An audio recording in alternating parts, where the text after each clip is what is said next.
बच्चों good morning. हम लोग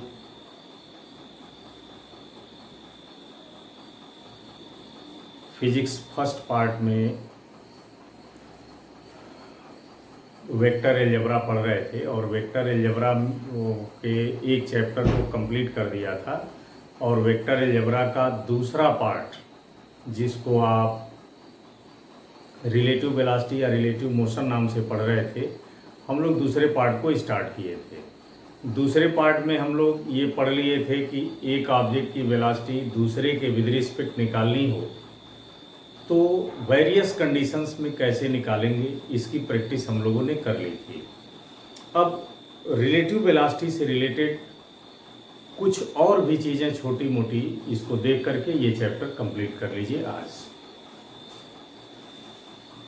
तो यहाँ पर लिख लीजिए सम यूजफुल पॉइंट्स।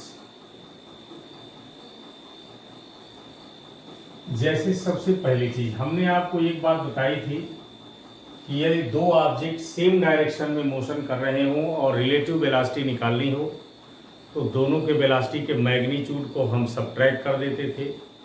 यदि दो ऑब्जेक्ट अपोजिट डायरेक्शन में मोशन कर रहे हों, रिलेटिव वेलोसिटी निकालनी थी या किसी के विद रिस्पेक्ट वेलोसिटी निकालनी थी तो हम लोग ऐड कर रहे थे।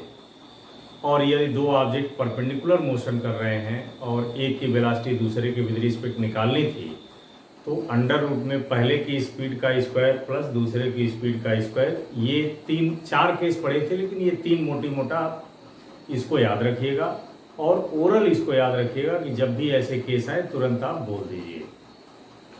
तो हमने जो कुछ भी केसेज आपको बताए थे, जो एग्जाम्पल्स दिए थे, वो सारे के सारे एग्जाम्पल लीनियर मोशन के लिए दिए थे। हमने फिगर बनाया था कि यदि दो कार दो बाइक एक ही डायरेक्शन में मोशन कर रहे हों स्ट्रेट पाथ पर या अपोजिट डायरेक्शन में मोशन कर रहे हों स्ट्रेट पाथ पर या परपेंडिकुलर मोशन कर रहे हैं स्ट्रेट पाथ पर, तो ऐसे कंडीशन में रिलेटिव वेलोसिटी कैसे निकालेंगे ये बताया था। यानी हम लोगों ने जो भी फार्मूला डिराइव किया है, जो भी डिस्कशन किया है, उसमें जो भी ऑब्जेक्ट मोशन करता हुआ दिखाया गया है उसका मोशन स्ट्रेट पाथ पर था, यानी स्ट्रेट लाइन पाथ पे मोशन करता हुआ दिखाया गया था।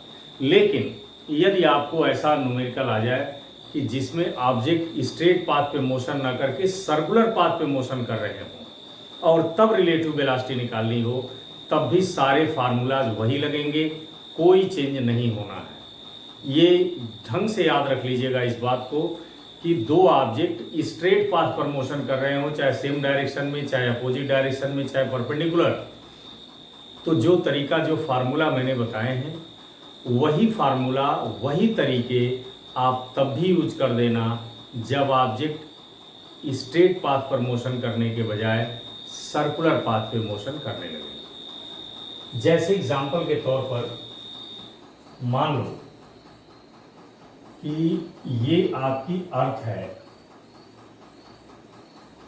ये मान लीजिए हमारी अर्थ है, ठीक, और अर्थ अपने एक्सिस के अबाउट रिवॉल्व कर रही है ऐसे। अर्थ की वेलोसिटी है v, वेलोसिटी ऑफ अर्थ, और एक सैटेलाइट अर्थ के चारों तरफ घूम रहा है, तो सैटेलाइट अर्थ के चारों तरफ ऐसे घूम रहा है तो सैटेलाइट की वेलोसिटी हो गई vs, ठीक। तो अर्थ भी एंटी क्लॉकवाइज घूम रही है और सैटेलाइट भी एंटी क्लॉकवाइज घूम रहा है, तो दोनों में किसी का मोशन लीनियर नहीं है, स्ट्रेट पाथ पे नहीं है। लेकिन यहाँ पर यदि रिलेटिव वेलोसिटी निकालनी हो या ऐसे पूछा जाए कि the velocity of satellite with respect to earth, यानी ऐसे लिखेंगे velocity of satellite with respect to earth. तो यदि सैटेलाइट की वेलोसिटी अर्थ के विद रिस्पेक्ट पूछी जाए तो चूंकि दोनों का मोशन सेम डायरेक्शन में हो रहा है, तो हमने बताया था कि यदि दो ऑब्जेक्ट सेम डायरेक्शन में मोशन कर रहे हों तो रिलेटिव वेलोसिटी निकालने के लिए इनकी वेलोसिटी को माइनस कर देते हैं, मैग्नीट्यूड, यहाँ वेक्टर वगैरह नहीं, और हमने बताया था कि इस तरह के केसेस को सॉल्व करने की कोई ज़रूरत नहीं है, सीधा फार्मूला लगा सकते हो। तो यहाँ पर आप अपने लैंग्वेज में लिख लेना, ठीक है, जो इसका थ्योरी बोलेंगे। उसी तरह से दूसरा केस है, मान लीजिए हमारा ये अर्थ है और अर्थ ऐसे मोशन कर रही है, अर्थ की वेलोसिटी है v और एक सैटेलाइट अर्थ के चारों तरफ अपोजिट डायरेक्शन में मोशन कर रहा है, सैटेलाइट की वेलोसिटी vs है, ठीक, सैटेलाइट की वेलोसिटी vs है। अब यहाँ पर अर्थ का डायरेक्शन मोशन का और सैटेलाइट के मोशन का डायरेक्शन दोनों एक दूसरे के अपोजिट हैं, तो यहाँ पर यदि रिलेटिव वेलोसिटी निकालनी हो, यानी the velocity of satellite with respect to earth will be. अब यहाँ पर यदि सैटेलाइट की वेलोसिटी अर्थ के विद रिस्पेक्ट निकालनी हो तो velocity of satellite with respect earth, चूंकि दोनों का मोशन अपोजिट डायरेक्शन में हो रहा है, इसलिए रिलेटिव वेलोसिटी निकालने के लिए दोनों के वेलोसिटी के मैग्नीट्यूड को सीधा ऐड कर देंगे।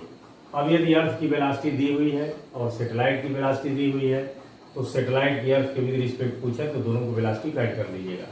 मेरा यहाँ पर समझाने का एक ही मतलब है कि रिलेटिव वेलोसिटी निकालने के जो तरीके हम बताए हैं, इसके पहले जो डेरिवेशन किए हैं वो सेम तब भी वही तरीका लगेगा कि जब पार्टिकल स्ट्रेट पाथ पे मोशन कर रही हो, बॉडीज स्ट्रेट पाथ पे मोशन कर रही हो, और वही तरीका तब भी लगेगा जब बॉडी सर्कुलर पाथ पे मोशन कर रही हो। ऐसा नहीं है कि सर्कुलर पाथ के लिए अलग रूल है और स्ट्रेट पाथ के लिए अलग रूल है। मेरे बताने का मकसद सिर्फ इतना ही है कि जो तरीका आप पढ़े हो वही सर्कुलर मोशन में भी यूज होगा। अब मान लीजिए केस 3 में एक पार्टिकल सर्कुलर मोशन कर रही है इस डायरेक्शन में, ये मान लीजिए पार्टिकल ए है, इसकी वेलोसिटी है va। एक दूसरी पार्टिकल ऐसे मोशन कर रही है, पार्टिकल बी, जो vv वेलोसिटी से मोशन कर रही है, और दोनों एक दूसरे के परपेंडिकुलर मोशन कर रहे हैं। दोनों पार्टिकल एक दूसरे के परपेंडिकुलर मोशन कर रहे हैं। अब कहा जाए पार्टिकल ए की वेलोसिटी पार्टिकल बी के विद रिस्पेक्ट बताइए, तो द रिलेटिव वेलोसिटी या velocity the relative velocity of particle A with respect to particle B will be, तो velocity of particle A with respect to B निकालना है। चूंकि दोनों का मोशन परपेंडिकुलर है, इसलिए रिलेटिव वेलोसिटी निकालने के लिए अंडर रूट पहले के वेलोसिटी का स्क्वायर प्लस दूसरे के वेलोसिटी का स्क्वायर, ठीक है। तो यहाँ पर समझा देने से एक फायदा हुआ कि रिलेटिव वेलोसिटी निकालने के जो तरीके आप पहले पढ़े हो वह तरीके स्ट्रेट पाथ के लिए भी यूज होंगे और वही तरीके सर्कुलर या रोटेटरी मोशन के लिए भी यूज होंगे, ठीक है। इसलिए मैंने आपको बताया ताकि आप क्लियर रहें, आपको कोई कंफ्यूजन ना रहे। एक बात मैं बताया था, फिर इसको बता दे रहा हूँ कि रिलेटिव वेलोसिटी, एक बॉडी की वेलोसिटी दूसरे के विद रिस्पेक्ट निकालने का तरीका बताया हूँ कि दोनों का डायरेक्शन सेम हो तो माइनस करिए, अपोजिट हो तो प्लस करिए, परपेंडिकुलर हो तो ये करिए। तो ये तो वेलोसिटी के लिए बताया था, लेकिन यदि एसिलेशन का केस आ जाए, एंगुलर वेलोसिटी का केस आ जाए, एंगुलर एसिलेशन का केस आ जाए, तो जैसे मान लीजिए दो ऑब्जेक्ट मोशन कर रहे हैं और पूछा जाए एक का एसिलेशन दूसरे के विद रिस्पेक्ट बताइए, एक की एंगुलर वेलोसिटी दूसरे के विद रिस्पेक्ट बताइए, एक का एंगुलर एसिलेशन दूसरे के विद रिस्पेक्ट बताइए, तो हर सवाल एक ही तरीके से लगता है।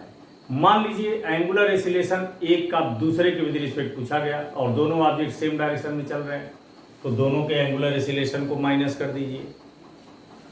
यदि दो ऑब्जेक्ट अपोजिट डायरेक्शन में चल रहे हैं और एक का एंगुलर वेलोसिटी दूसरे के विद रिस्पेक्ट पूछी गई, तो दोनों की एंगुलर वेलोसिटी को ऐड कर दीजिए, ठीक। यदि दो ऑब्जेक्ट परपेंडिकुलर चल रहे हैं और एक का एसिलेशन दूसरे के विद रिस्पेक्ट पूछा गया, तो अंडर पहले के एसिलेशन का स्क्वायर प्लस दूसरे के एसिलेशन का स्क्वायर, यानी वेलोसिटी, रिलेटिव वेलोसिटी निकालने का जो तरीका है वही तरीका रिलेटिव एसिलेशन या एक दूसरे के विद रिस्पेक्ट यदि एंगुलर वेलोसिटी निकालनी हो, एंगुलर एसिलेशन निकालना हो, एसिलेशन निकालना हो, सबका तरीका एक ही है।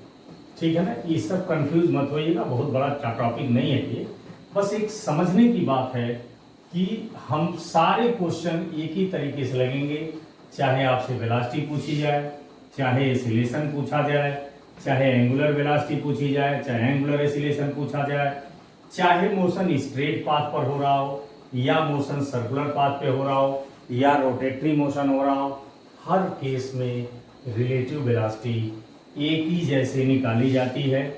इसमें कहीं आपको कोई कंफ्यूजन नहीं होना चाहिए।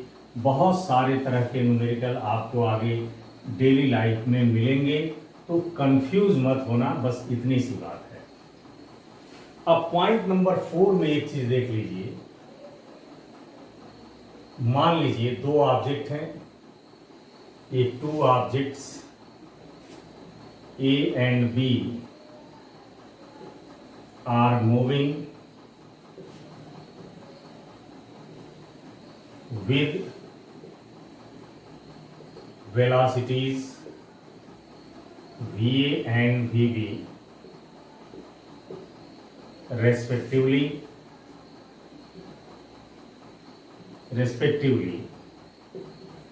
in any direction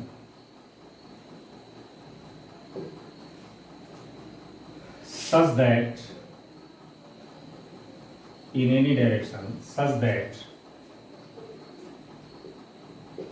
the VB is comparable to the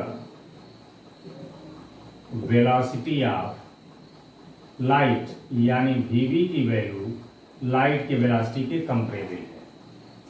तो ये एक स्पेशल तरह का क्वेश्चन है कि यदि दो ऑब्जेक्ट A और B VA और VB वेलोसिटी से मोशन कर रहे हैं किसी भी डायरेक्शन में, एनी डायरेक्शन का सेंस यहाँ ये है कि यदि ये दोनों ऑब्जेक्ट A और B सेम डायरेक्शन में चल रहे हों, अपोजिट डायरेक्शन में चल रहे हों, परपेंडिकुलर चल रहे हों, किसी एंगल पर चल रहे हों, हर केस में आंसर एक ही होगा, इसीलिए मैंने एनी डायरेक्शन कर दिया। अब यदि एक ही डायरेक्शन में किसी भी डायरेक्शन में मोशन कर रहे हों, लेकिन उसमें जो पार्टिकल B है उसकी वेलोसिटी लाइट के कंपेरेबल है, तो ऐसे केस में आपसे पूछा जाए कि find the velocity of object A with respect to B, तब भी आप सी बताएं, या पूछा जाए the velocity of object B with respect to C with respect to A, तब भी आप सी बताइए। मतलब ये कहने का कि यदि दो ऑब्जेक्ट मोशन कर रहे हैं, चाहे किसी भी डायरेक्शन में करें, उससे मतलब नहीं है, एक की वेलोसिटी यदि लाइट के कंपेरेबल हो गई तो ऐसे केस में चाहे A की वेलोसिटी B के विद रिस्पेक्ट पूछी जाए, चाहे B की वेलोसिटी A के विद रिस्पेक्ट पूछी जाए, हमेशा velocity of light he answer हो जाएगा। इसमें कुछ लगाने की ज़रूरत नहीं है, इसको ओरल याद रखिएगा, ऑब्जेक्टिव क्वेश्चन में ये पूछा जाता है।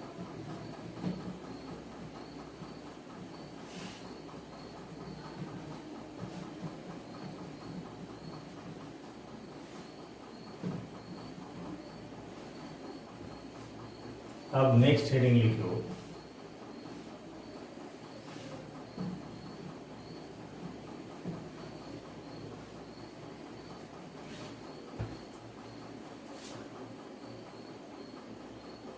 River and swimmers problem,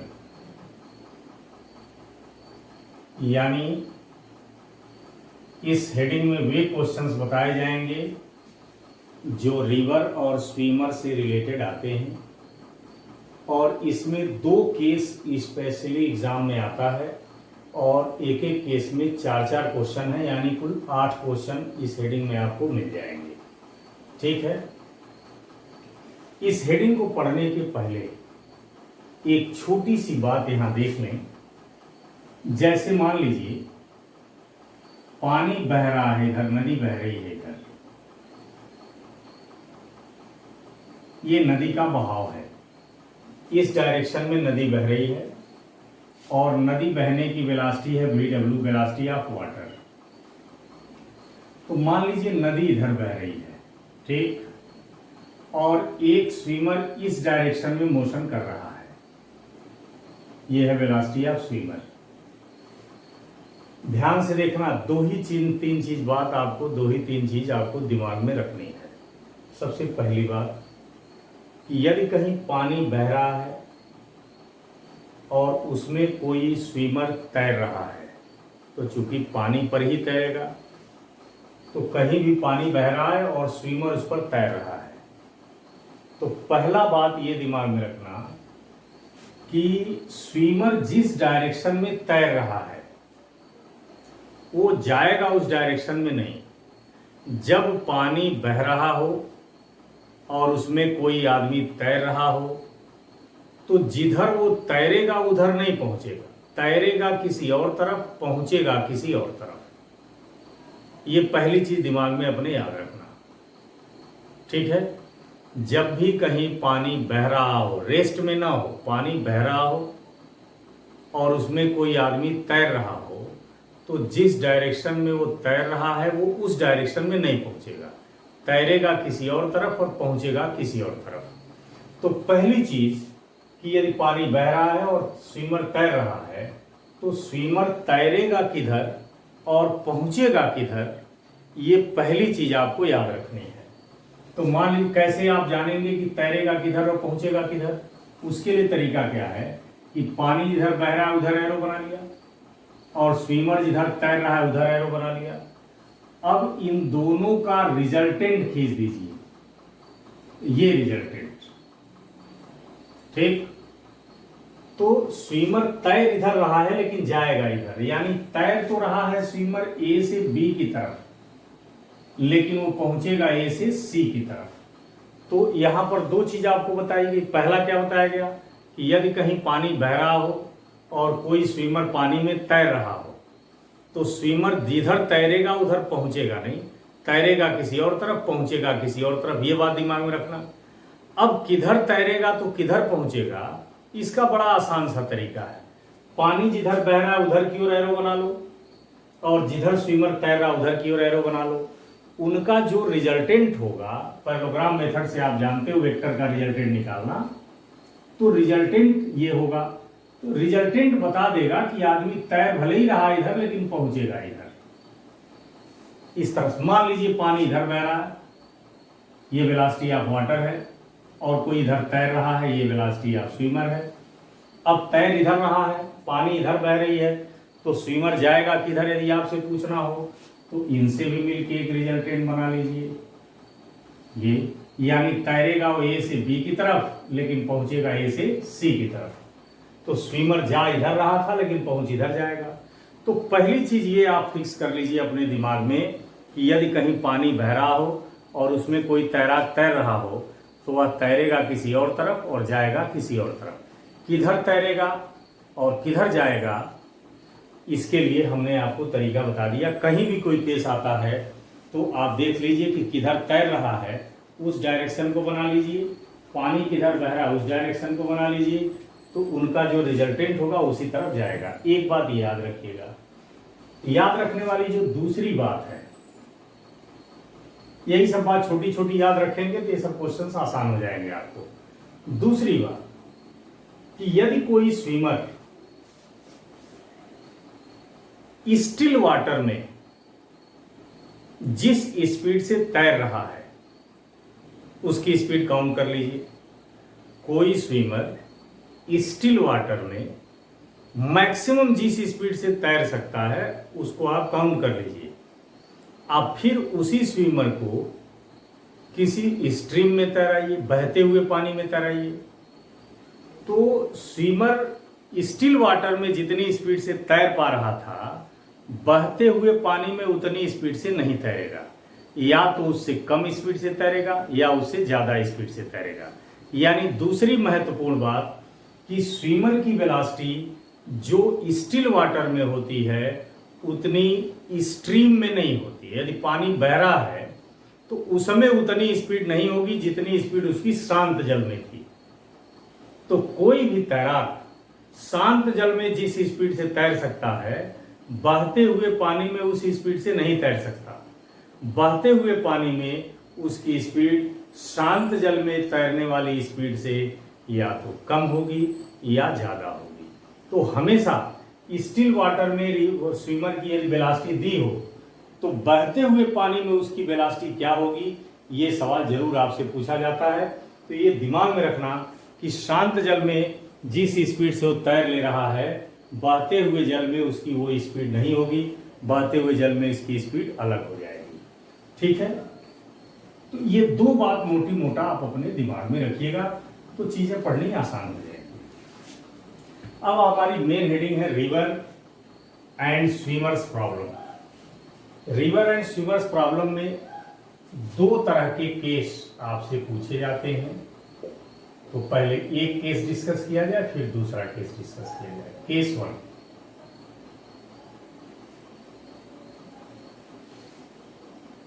if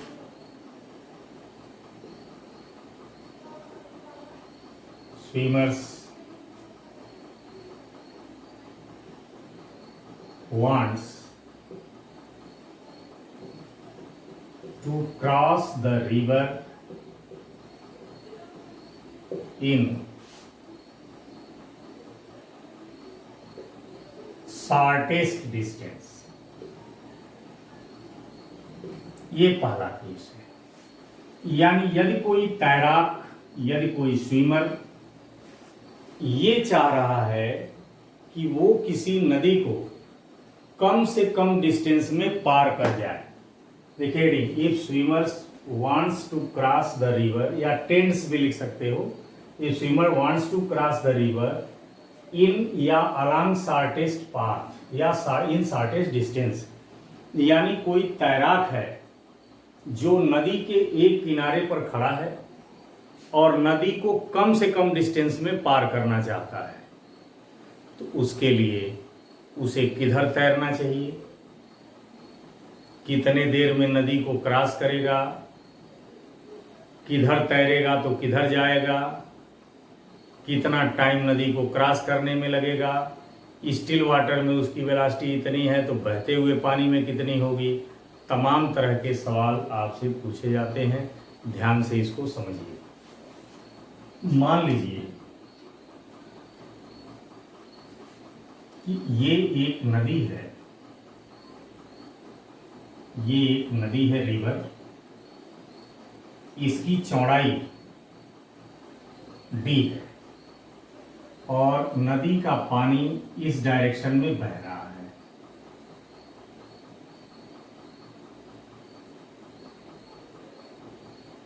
ठीक, इस डायरेक्शन में पानी बह रहा है और एक स्विमर नदी के एक किनारे पर पॉइंट ए पर खड़ा है। ध्यान से समझिए, बहुत इजी है, छोटे छोटे क्वेश्चन है, बाइफरकेट करके बता दे रहे हैं। तो एक नदी है जिसकी चौड़ाई d है और एक स्विमर नदी के किनारे ए पॉइंट पर खड़ा है। वह नदी को पार करना चाहता है, लेकिन वो ये चाहता है कि हम नदी को शॉर्टेस्ट डिस्टेंस से पार करें, यानी कम से कम डिस्टेंस में हम नदी को पार कर लें। तो ये तो एक जनरल नॉलेज की बात है, आप जानते हो, यदि कोई आदमी ए पर खड़ा है और कम डिस्टेंस में नदी को पार करना चाहता है तो उसे सीधे पार करना चाहिए। तो यदि ए से चल के वो सीधे बी पर पहुंच जाए तो सबसे शॉर्टेस्ट डिस्टेंस में वो नदी को पार कर लेगा, क्योंकि इसके अलावा किसी भी पाथ से चलेगा तो पाथ शॉर्टेस्ट नहीं होगा। तो यानी स्विमर यहाँ खड़ा है और वो चाहता है कि हम नदी को कम डिस्टेंस में पार करें, तो कम डिस्टेंस में तभी पार करेगा जब वो ए से चलकर बी पर पहुंचे। तो ए से चल के वो बी पर पहुंचे, इसके लिए उसे तैरना किधर चाहिए, किधर तैरेगा तो वो बी पर पहुंचेगा, यही निकाला जाएगा। मान लीजिए ये नदी का बहाव है, वेलोसिटी ऑफ वाटर, यानी वाटर VW स्पीड से बह रही है। अब हमने अभी बताया है कि यदि कोई स्विमर बहते हुए पानी में तैरेगा तो वो तैरेगा किसी और तरफ, पहुंचेगा किसी और तरफ, यानी जिधर तैरेगा उधर नहीं पहुंचेगा। ठीक है, तो स्विमर ए पर है और उस स्विमर को पहुंचना है बी पर, तो ए से बी तक पहुंचने के लिए, ए से बी तक पहुंचेगा तभी शॉर्टेस्ट डिस्टेंस होगी। तो अब स्विमर को ए से बी तक पहुंचने के लिए नदी का जो बहाव है उसके थोड़ा अपोजिट तैरना चाहिए, पहला सवाल। यानी जब स्विमर बहाव के अपोजिट कुछ एंगल पर जब तैरेगा इधर, यानी ये वेलोसिटी ऑफ स्विमर, ये स्विमर का मोशन का डायरेक्शन है, ठीक। तो ये याद रखिएगा कि यदि कोई स्विमर शॉर्टेस्ट डिस्टेंस में शॉर्टेस्ट पाथ से नदी को क्रॉस करना चाहता है तो उसके लिए सबसे पहला उसे नदी के फ्लो के, स्ट्रीम के अपोजिट कुछ एंगल पर तैरना चाहिए।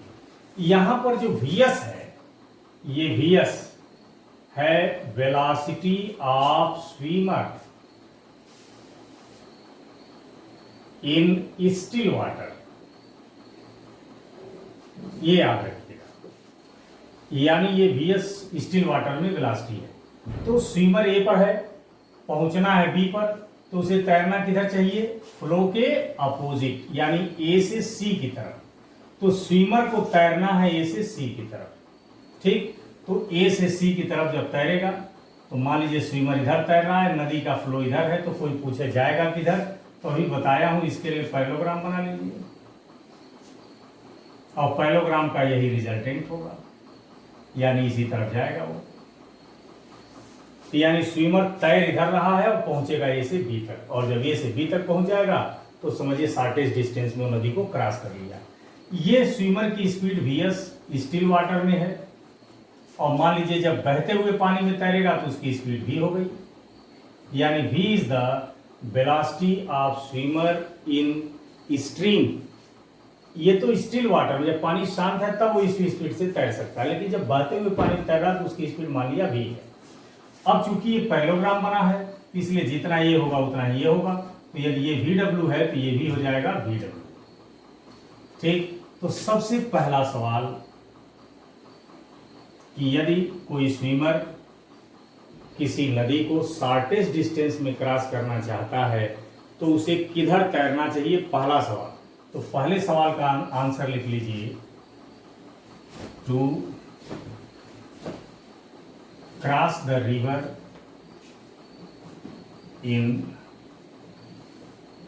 शॉर्टेस्ट डिस्टेंस, swimmers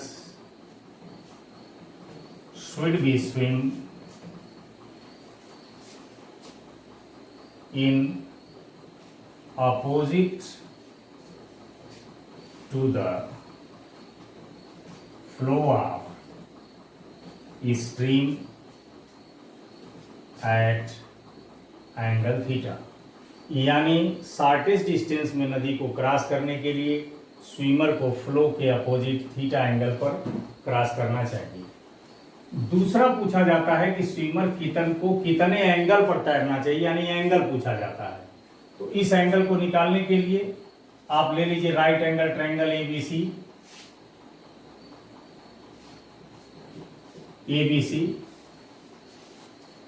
तो इसमें आप लगा दीजिए tan थीटा, कोई लगा दीजिए साइन थीटा लगा लो। तो sine theta is equal to perpendicular यानी VW अपॉन हाइपोटेनियस यानी VS, तो theta is equal to sine inverse VW upon VS। यानी दूसरा सवाल पूछा जाए कि स्विमर, पहला सवाल क्या पूछा गया, किसी नदी को शॉर्टेस्ट डिस्टेंस में पार करने के लिए किधर तैरना चाहिए, तो आप बता दीजिए फ्लो के अपोजिट। दूसरा सवाल कि शॉर्टेस्ट डिस्टेंस में नदी को पार करने के लिए फ्लो के अपोजिट कितने एंगल पर तैरना चाहिए, ये एंगल पूछा जाता है।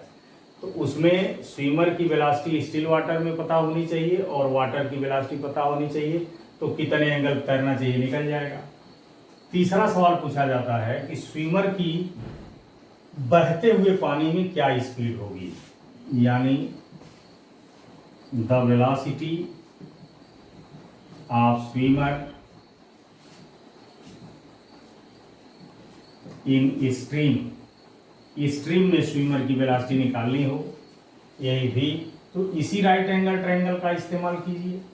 तो किसी पाइथागोरस थ्योरम का यूज कर दो। तो पाइथागोरस थ्योरम से perpendicular is equal to under root hypotenuse का स्क्वायर माइनस परपेंडिकुलर का स्क्वायर, यानी बहते हुए पानी में जो स्पीड होगी वो स्टिल वाटर की स्पीड से कम होगी। तीसरा सवाल पूछा जाता है कि स्विमर नदी को कितने टाइम में पार कर लेगा, यानी the time taken by swimmer to cross the river, यानी कितने टाइम में हमारा स्विमर नदी को पार कर जाएगा। तो कितने टाइम में नदी को पार कर जाएगा यदि ये निकालना हो तो time is equal to distance upon velocity. तो चूंकि time is equal to distance upon velocity, तो स्विमर चला ए से और पहुंचा बी पर, तो ए से बी तक की डिस्टेंस है डी, और ए से चल के बी तक पहुंचा है तो ए से बी के डायरेक्शन में जो वेलोसिटी होगी वही वेलोसिटी भी लेंगे v, या v की वैल्यू यहां से लिख लीजिए under root vs square minus vw square. तो इस तरह ये 4 सवाल इसमें केस 1 में आपसे पूछे गए कि कम से कम डिस्टेंस में नदी को पार करने के लिए स्विमर को तैरना किधर चाहिए, कितने एंगल पर तैरना चाहिए, किस स्पीड पानी बहते हुए पानी में उसकी वेलोसिटी स्विमर की क्या होगी, और कितने देर में नदी को क्रॉस कर जाएगा। तो ये केस पूरा हो गया और सेकंड केस और लास्ट केस अगले वीडियो में बताएंगे। Thank you.